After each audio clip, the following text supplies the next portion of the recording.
November 2000, a cookout at someone's house in Massachusetts. Jack Ward was there. Jack had known John McCabe growing up. He had made a quiet promise to John's father years ago. "Bill, if I ever hear anything, I will tell you." It was the kind of promise you make and hope you never have to keep. Then Mike Furrer walked in. The teenager who had driven through Lowell on a September night in 1969 was now a man in his late 40s. He had a life, a wife, a job, 31 years of distance between himself and what happened to John McCabe. And on this particular afternoon, with a drink in his hand, something slipped. Mike turned to Jack and said it out of nowhere. "I know who killed John McCabe." Jack went still. Mike said it again. "I know who killed John." When Jack asked who, Mike gave him a name without hesitating: Walter Shelley. 31 years of silence broken in 30 seconds at a backyard barbecue. Jack asked why. Why would Walter Shelley want a 15-year-old boy dead? Mike's answer was a name: Mara Shiner. In 1969, Mara was 13 years old. Walter was 17. Already the kind of person other people stepped carefully around. Walter was possessive in the way that has nothing to do with love and everything to do with control. When he sensed that John McCabe had simply existed near Mara in a way Walter didn't like, something broke inside him. Not a crime of passion, not a moment of madness. A 17-year-old decided a 15-year-old boy needed to be punished for being noticed by a girl Walter had claimed as his own. That was the motive. Jack went to Bill McCabe and told him everything. Bill's hands were shaking as he wrote the names down. Walter Shelley, Mara Shiner. He had waited 3 decades for someone to say something, and now here it was in his own handwriting, in the same notebook where he had been recording his son's life since 1969. He picked up the phone and called the police. The police took 3 more years to act on it. When detectives finally went to New Hampshire to speak with Mike Furrer in 2003, he took it all back, said Jack had been drinking. Said the whole thing was nothing, no recording, no way to prove which version was true, another dead end. 4 years later, a new district attorney opened John's file with fresh eyes. And buried in Mike's 2003 statement, he found something no one had noticed, a name that had never appeared anywhere in 38 years of case files: a third person. Someone Mike now claimed had been with him and Walter on the night of September 26, 1969. Edward Allen Brown, 17 years old at the time, lived not far from the McCabe family. Police tracked Brown down. He had retired from the Air Force, moved to New Hampshire, built a life. When detectives knocked on his door and asked about John McCabe, Brown said he had never even heard of the murder. A man who grew up streets away from the McCabes, in a small town where John's case was all anyone talked about for years. Then Brown's own wife called them. She contacted detectives privately and told them that over 20 years earlier, long before any arrest, long before any of this, her husband had told her he was involved in the murder of a young boy. She had carried that for 2 decades. It was the most significant corroboration the investigation had ever received. A confession made not under pressure, not in exchange for immunity. Just a man in the quiet of his own home, telling his wife something that had been eating at him for years. But Brown denied everything. Without physical evidence, without a formal confession, the law had nothing it could use. 41 years had passed since John was left in that lot. Bill McCabe's hair had gone white. His body was beginning to fail, but his pen was still moving. He was running out of time. Then in 2011, Detective Linda Coughlin was assigned to John's case. Evelyn McCabe said something she hadn't been able to say about anyone in a long time. She told me she was going to get them. And she did. Coughlin interrogated Brown twice. Patient, focused, methodical. Then she gave him a polygraph. Brown failed every single aspect of it. When Coughlin told him what the results showed, 41 years of silence finally broke. Brown put his face in his hands, and he started to talk. He said it started at 10:30 in the evening. Walter and Mike came to his house and said they needed his help. They started driving. Somewhere on the way, they told him what they were going to do: find John McCabe, teach him a lesson for getting too close to Walter's girlfriend. Brown told himself it would be nothing serious. Then Mike said, "There he is." John was on the side of the road, thumb out, trying to get home from the dance, just trying to get home. Mike got out of the car, grabbed John, and shoved him into the back seat. John was terrified, crying, begging them to let him go. They drove to the vacant lot in Lowell. Brown pushed John out of the car. Walter and Mike forced him to the ground. Brown held him while Mike tied the rope, ankles, then wrists. Then the third piece looped from the ankles up to the neck. Tape over his eyes, tape over his mouth. John was face down in the dirt, struggling. The rope tightening with every movement. Walter looked down and said, "This will teach you to mess with Mara." Then all 3 got back in the car and drove away. They drove around for an hour. Brown eventually told them they should go back and check on John, so they went back. Walter and Mike got out, walked over, were gone for 30 seconds. Then they came quickly back to the car. Someone said, "He's not breathing." They drove Brown home. He went to his room, and he cried. On April 15, 2011, 41 years after John's body was found, Michael Furrer and Walter Shelley were indicted for first-degree murder. Brown received complete immunity. No prison time, not a single day. The McCabe family was brought in and told what Brown had confessed. Bill McCabe, 83 years old, body failing, the weight of 4 decades on his face, collapsed forward onto the table and wept. For the first time in 41 years, someone had finally said out loud what happened to his son. January 2013, Michael Furrer's trial. Bill McCabe took the witness stand, 85 years old. The prosecutor asked him how old John was when he died. Bill looked straight ahead and answered, he was 15 years, 6 months, and 2 weeks. He had been counting since the day they told him, but the trial began to fall apart. Under cross-examination, Brown crumbled, inconsistent, rattled. By the time cross-examination ended, the prosecution's only witness had been made to look like a man who would say whatever the room wanted from him.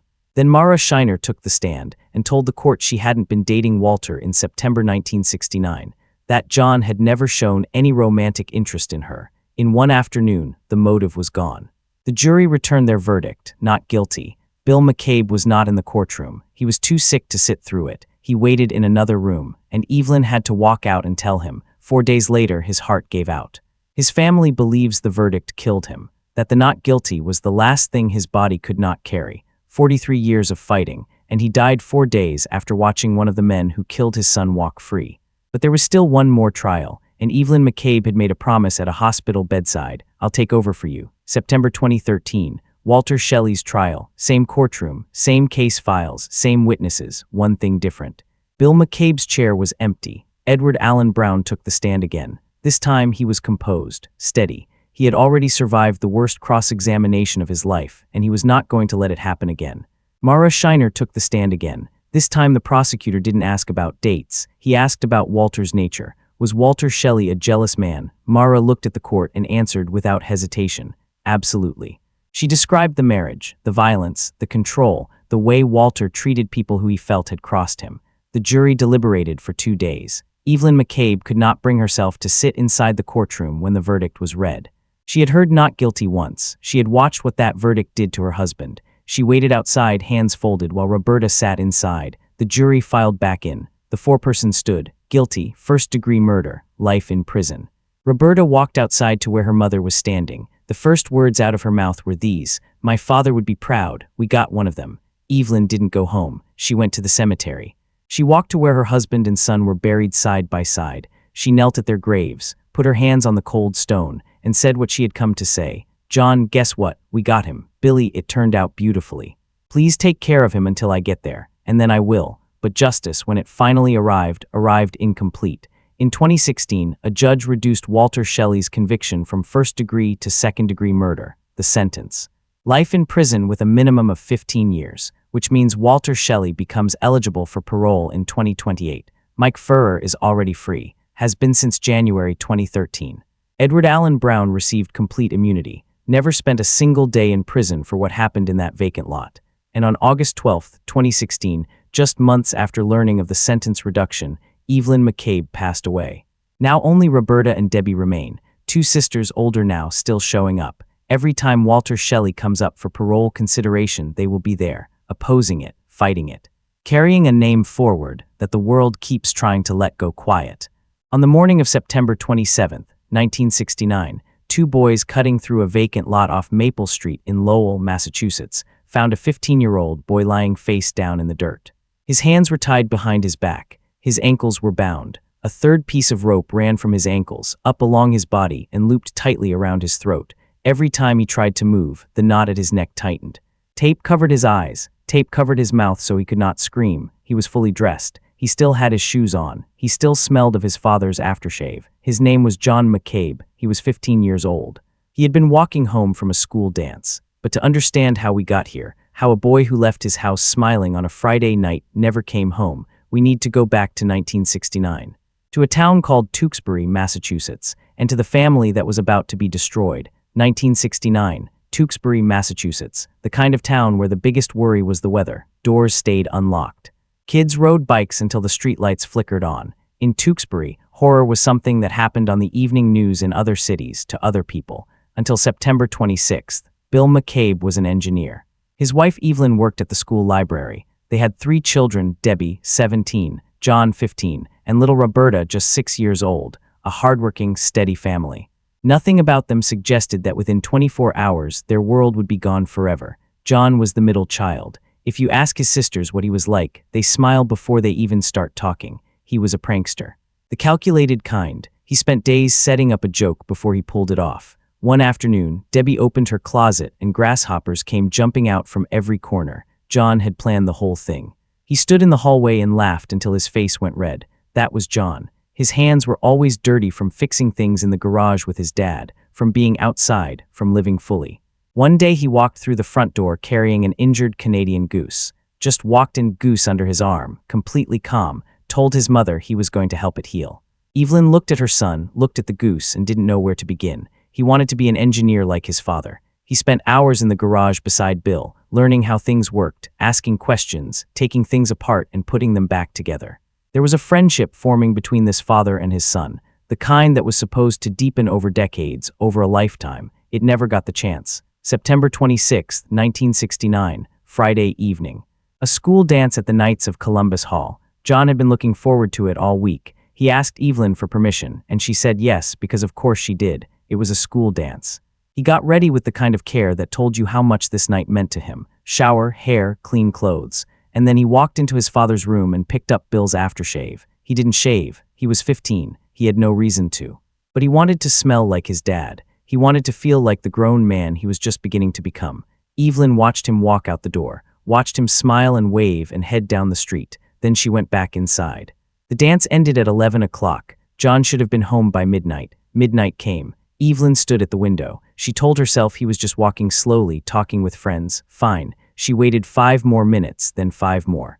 Then the clock moved past midnight and her body stopped listening to what her mind was telling it. She got in the car. She drove every street between the hall and their house, window down, calling his name into the dark. John, John.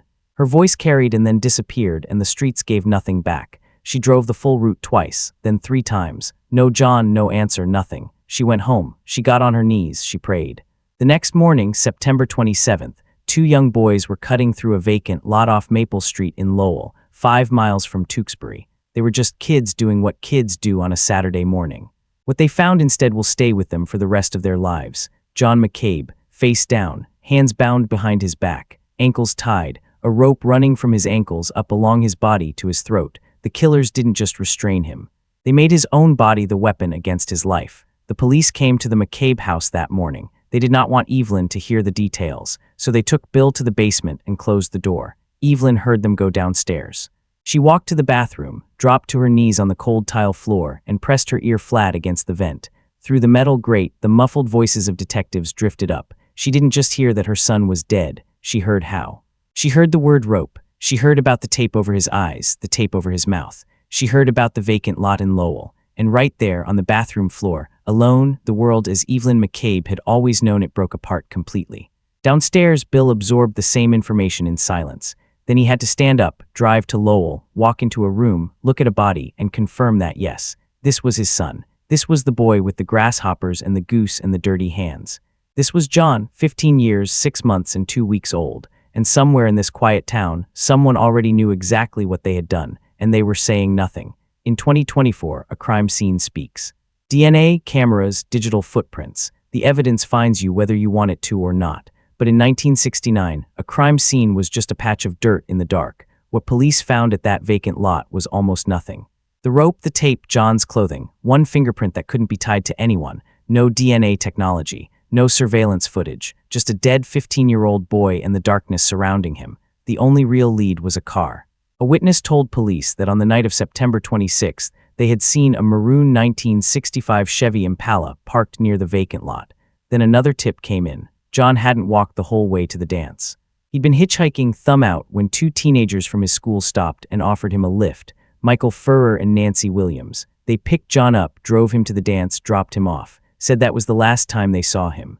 Police asked Mike Furrer what else he did that night. Mike said he left Nancy and met up with his friend Walter Shelley. The 2 of them drove to Lowell, he said, getting some beer. Nothing more than that. Police asked what car they were in.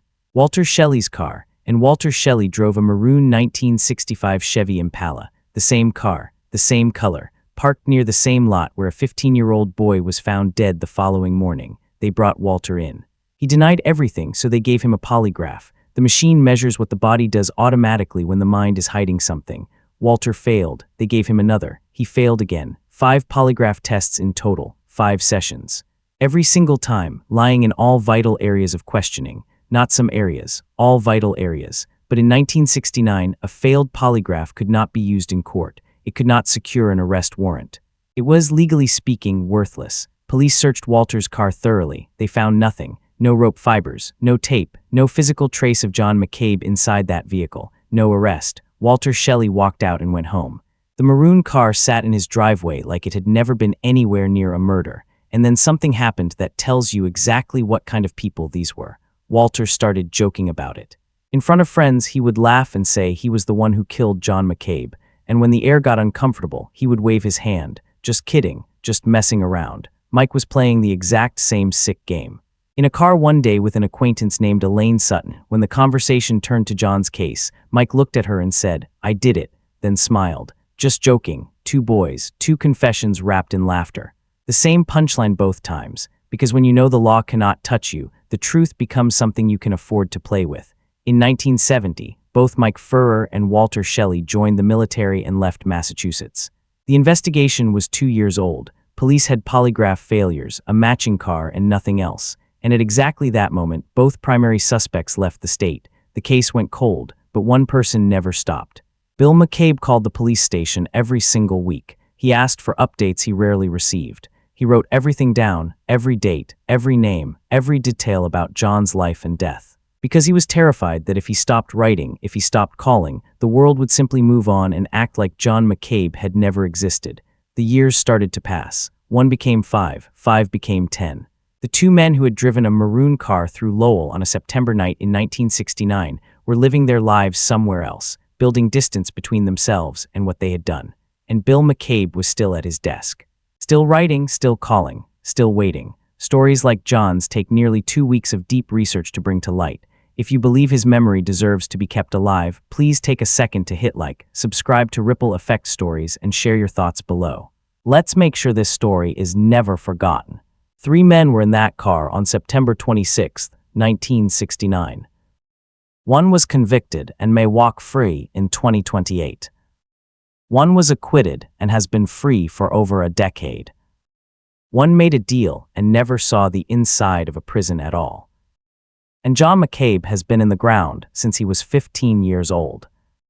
He spent that Friday afternoon getting ready. He fixed his hair. He put on clean clothes. He walked into his father's room and picked up that bottle of aftershave, the one that smelled like the man he wanted to grow up to be. And he put it on because he was 15 and the whole world was still ahead of him, and that night felt like the beginning of something. The people who took that night from him spent the next 43 years laughing, living, breathing, marrying, building lives, watching sunrises. They got to become middle-aged men. They got to grow old. John McCabe was 15 years, 6 months, and 2 weeks old. And he never got to be anything else. This case is a reminder that the ripple from one act of violence never fully stops. It travels through a mother's knees on a cold bathroom floor, through a father's pen moving across paper for 40 years, through 2 sisters standing at a parole hearing, and through a graveside promise made to a boy who only wanted to come home. If this story moved you, subscribe to Ripple Effect Stories.